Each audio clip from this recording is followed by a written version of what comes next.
صباح الخير. This is Sara Elawady, lecturer of psychiatry at Children's University. النهارده هقدم لكم الجزء الرابع من الوركشوب بتاعتنا Eating Disorders in COVID Era. الجزء الخاص ب recommendations.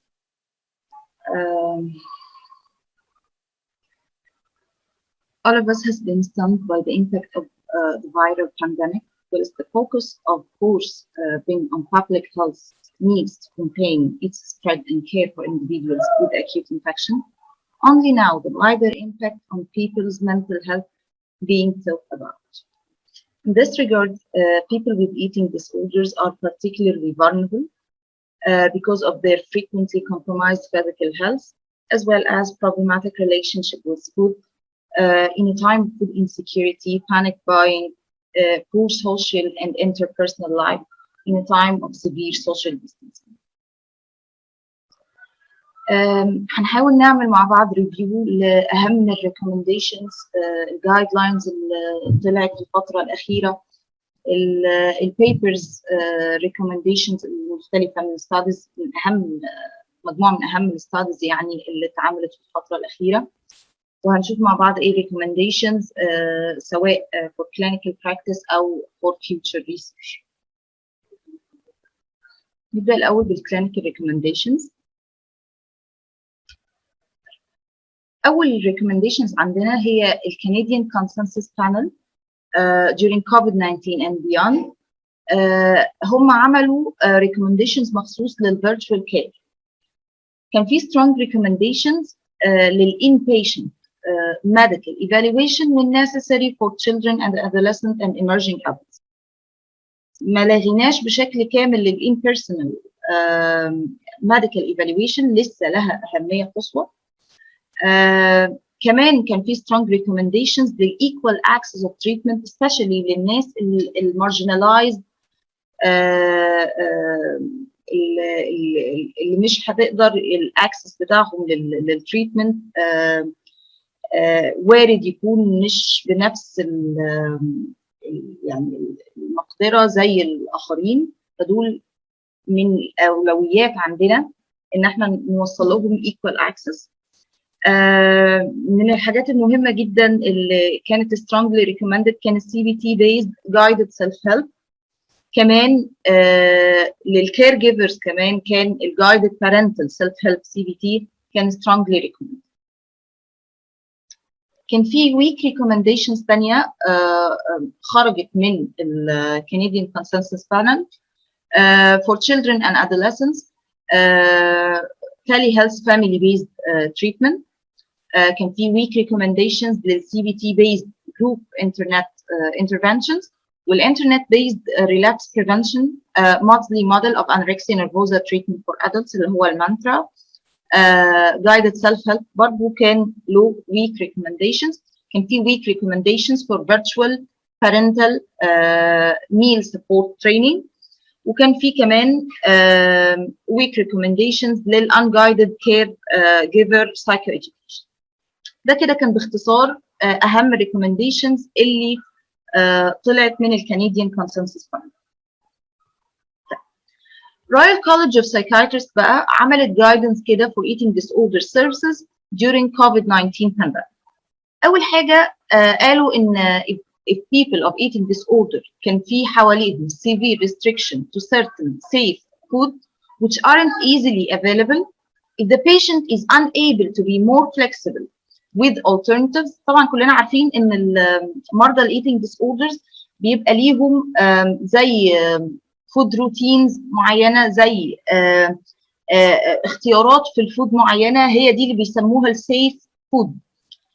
في وقت عصيب زي في وقت الكوفيد 19 especially في اول اللوك داون كان في مشكله كبيره في الافيلابيلتي، وده كان يعني مزود عندنا المشكله زياده. فكانت احد الريكومنديشنز اللي كانت يعني شافوا انها ممكن تساعد ان ممكن specialist service to consider writing a letter explaining the situation which the individual can carry with them. تمام. تاني حاجه كمان ان هم encouraging جدا a patient to continue keep in touch with their friends and family even if this remotely. ليه؟ لأنهم the main source for emotional and practical support such as helping with routines, shopping and activities. كمان nice approved treatments such as cognitive behavioral therapy which can be effectively delivered remote. تمام، وده بيتفق مع الكنديان consensus panel. كمان لسه مكملين في الرويال كوليدج جايدنس، عاملين جايدنس فور اسسمنت، وقالوا in case ان الفيس تو فيس assessment is not possible الفيديو technologies ممكن تستخدم، و even if the patient doesn't have a smartphone, tablet or computer, telephone consultation may be an alternative. كمان عملوا guidance for day treatment، وقالوا ان alternative ways of supporting patients should include more frequent remote support by staff and if possible the encouragement of telehealth alternatives for groups. تمام، ده باختصار برضو كان الرويال كوليدج اوف سايكايترست جايدنس اثناء الكوفيد 19. طيب هنعمل ريفيو لبعض من اهم الستاديز اللي حصلت على الايتنج ديس اوردرز خلال الكوفيد 19، وهنشوف ايه اهم الريكومنديشنز اللي حصلت. دي ستادي كانت اتعملت في ايست لندن exploring the experience of young people, parents and clinicians when therapy was transitioned to virtual care. تمام، اثناء اليو كي لوك داون في مارش 2020. من اهم الحاجات اللي طلعت بيها الاستادي دي ان young people who had transition care rather than who started care virtually in lockdown rated the therapy as less effective.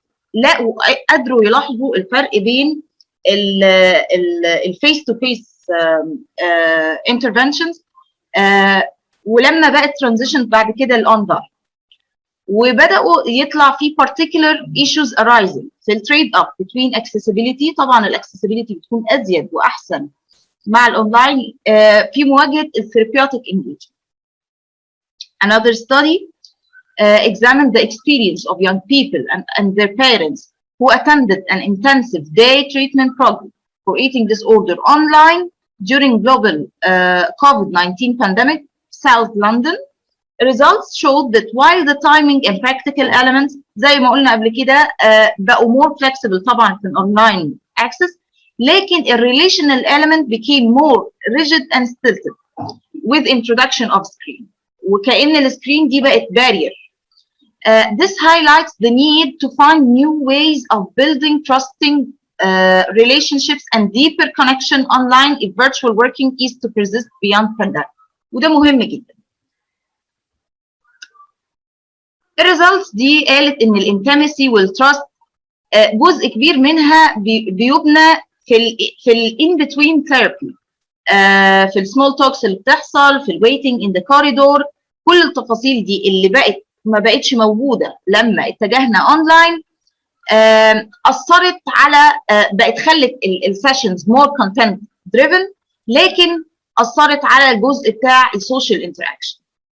Given the many benefits of online working, it has been also noted that some face-to-face work may be needed to complement online working. ودي أهم recommendation هنا إن إحنا مع الأونلاين إحنا هنحتاج some face-to-face work. وده ظهر في إن one element that did help to promote therapeutic relationship، لقوا إن الناس اللي بدأت initially face-to-face وقابلوا التيم بتاعهم في الأول كان في better يعني therapeutic relationship اتبنت قدام خلال العلاج. وده بقى فيه هنا من هنا طلع مقترح ان احنا نعمل hybrid model هيبقى الموست appropriate قدام. Other important findings كانت في الستادي دي ان مثلا الجروب based interventions لما اتنقلت اونلاين كانت استلتد وكانت متلخبطه شويه، وان الجروب interventions لو هتتنقل اونلاين هتحتاج structure اوضح وهتحتاج protocol اوضح. حاجتين كمان كانوا مفاجاه يعني للباحثين خلال الستادي دي، انه حاجتين توقعوهم وما لقوهمش، وهي فكره ان ما كانش في تشالنج كبير لما البيشنت شاف نفسه على السكرين رغم ان كانوا متوقعين ان ده ممكن يمثل تشالنج كبير علشان البادي ايمج ديستورشن اللي بتبقى موجوده عند البيشنتس، لكن surprisingly ما كانش موجود. كمان eating in front of screen ما كانش challenging يعني زي ما كانوا متوقعين. Another study شافت كانت بتشوف الاكسس تو كير والورسنينج بتاع الايتنج ديس اوردر سيمتوماتولوجي في اليوث during COVID-19 pandemic في بوسطن Children's Hospital. اهم حاجه في الريزلتس بتاعتها انه suggested ان ال continued access to treatment served as a protective factor and prevent of increase of eating disorder behaviors، رغم ان الوقت ده كان time of increased symptomatology، يعني السيمتوماتولوجي كانت فعلا زايده، لكن البيهيفيرز نفسها ما كانتش زايده بالنسبه للناس اللي اخذت continued access to treatment. طيب هنيجي بقى للنقطه بتاعت ال future research recommendations. ايه اللي احنا عايزين قدام نعمله يعني الدراسات اغلبها اتعمل في الوقت بتاع الفيرست لوك داون، في اوقات كان فيها uncertainty، كان فيها heightened anxiety، كان فيها كمان restrictions عاليه جدا.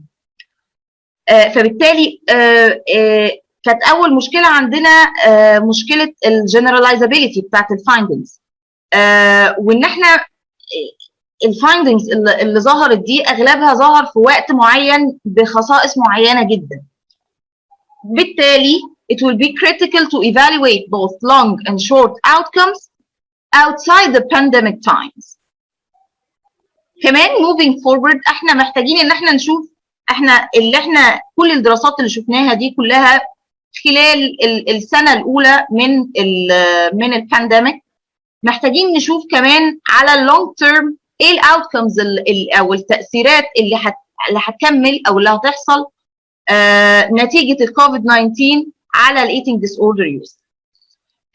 Given the convenience and accessibility of online working، محتاجين بعد كده هنعمل larger controlled comparison studies comparing بقى الاونلاين بالهايبريد مودلز بالفيس تو فيس اونلي بروجرامز، ونشوف الافشنسي بتاع كل واحد فيهم هيد تو هيد. يعني كمان في several gaps كانت في محتاجه تتغطى في الفيوتشر ورك، وهي الامباكت اوف سكس، جندر، ريس، سوشيو ايكونوميك ستاتس على الفيرتشوال كير. يعني احنا التفاصيل دي، اغلب التفاصيل السوشيو ديموغرافيك دي ما كانتش في الاولويه ان احنا نشوفها او نشوف علاقتها بالفيرتشوال كير، وهل هي مأثره قوي على الفيرتشوال كير ولا مش مأثره. كمان الريسيرش محتاج يتعمل ريسيرش على مور انتنسيف سيرفيسز، وهل المور انتنسيف سيرفيسز هينفع معاها الفيرتشوال او الاونلاين يعني اكسس ولا لا؟ هل مثلا الفيرتشوال داي هوسبيتالز تقدر تقدم نفس الخدمه في المستقبل ولا؟ دي كانت بعض من اهم الريكومنديشنز اللي كانت موجوده. دي الريفرنسز. Thank you very much.